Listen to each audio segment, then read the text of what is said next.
Hi ISIS fam, welcome to our vlog, Renovation Edition. Update po sa ating pong renovation dito sa ating ISIS studio. And again, ito nga po pala yung before ng ating pong salon. Gusto ko lang pong ipakita ulit sa inyo kung saan tayo nagsimula, kung saan nyo ako pinagkatiwalaan at nagpapasalamat ako sa mga client natin na sobrang nagtitiwala sa akin. By the way guys, sa mga hindi po nakakaalam, itong pwesto po natin ay sa mismong bahay po namin. This is an old house po ng aking pong mga parents.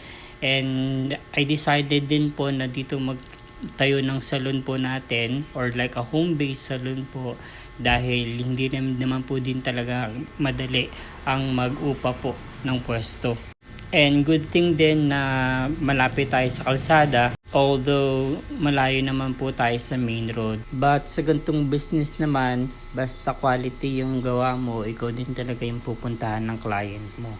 By the way guys, as you can see, mas inuna po natin ipagawa yung ating pong bubong kasi ito talaga yung one of the reasons bakit po talaga pinush ko din po na mag-renovate po ng ating pong salon kasi yung bubong natin is talagang hindi na rin po maayos, and then sobrang worried din po ako kapag may mga bagyo, lalo na po yung mga nakaraang bagyo dahil talagang tumutulong po talaga yung bubong po natin since this is an old house. So dinami ko na din po yung ating pong ceiling para din po mas presentable din po sa mga client po natin.